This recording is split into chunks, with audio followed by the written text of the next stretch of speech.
বাংলাদেশের মানুষ প্রত্যাশা করছে আগামী ফেব্রুয়ারিতে একটি অবাধ সুষ্ঠু নির্বাচন হবে, কিন্তু সেই নির্বাচনকে বানচাল করার জন্য একটি মহল, দুই একটি রাজনৈতিক দল তারা বিভিন্নভাবে এই নির্বাচনকে বানচাল করার জন্য বিভিন্ন ষড়যন্ত্রের মাধ্যমে এদেশের মব সৃষ্টি করে আজকে নির্বাচন বানচাল করার অপচেষ্টা করে যাচ্ছে। জনগণকে সাথে নিয়ে আগামী ফেব্রুয়ারিতে যে নির্বাচন অনুষ্ঠিত হবে সেই নির্বাচনকে সফল করার লক্ষ্যে আমরা যত প্রকারেরই ষড়যন্ত্র হোক না কেন, আমরা সকল ষড়যন্ত্র মোকাবেলা করে ইনশাল্লাহ বাংলাদেশের মানুষের যে 15 বছরের যে আশা আকাঙ্ক্ষা একটি অবাধ সুষ্ঠু নিরপেক্ষ নির্বাচন, সেই নির্বাচনকে ইনশাল্লাহ আমরা সফলভাবে শেষ করব। সংগ্রাম করেছি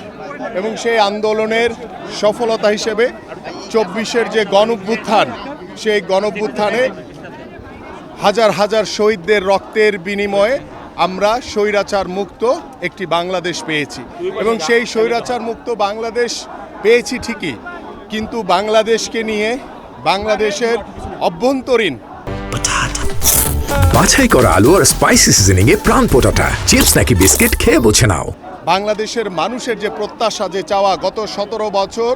বাংলাদেশের মানুষ ভোট দিতে পারে নাই, বাংলাদেশের মানুষ এখন ভোট দিতে চায় এবং যেই 17 বছর আমরা আন্দোলন করেছি, সংগ্রাম করেছি একটি অবাধ সুষ্ঠু নিরপেক্ষ নির্বাচনের দাবিতে, আজকে যখন আমরা বাংলাদেশের মানুষ প্রত্যাশা করছে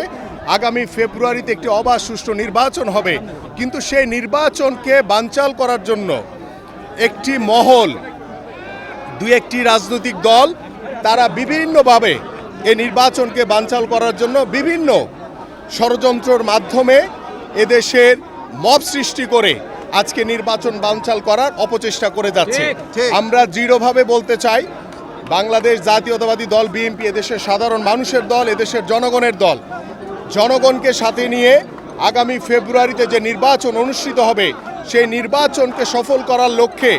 আমরা যত প্রকারেরই ষড়যন্ত্র হোক না কেন, আমরা সকল ষড়যন্ত্র মোকাবেলা করে ইনশাল্লাহ বাংলাদেশের মানুষের যে 15 বছরের যে আশা আকাঙ্ক্ষা একটি অবাধ সুষ্ঠু নিরপেক্ষ নির্বাচন, সেই নির্বাচনকে ইনশাল্লাহ আমরা সফলভাবে শেষ করব এবং বাংলাদেশে জনগণের সরকার প্রতিষ্ঠিত হবে।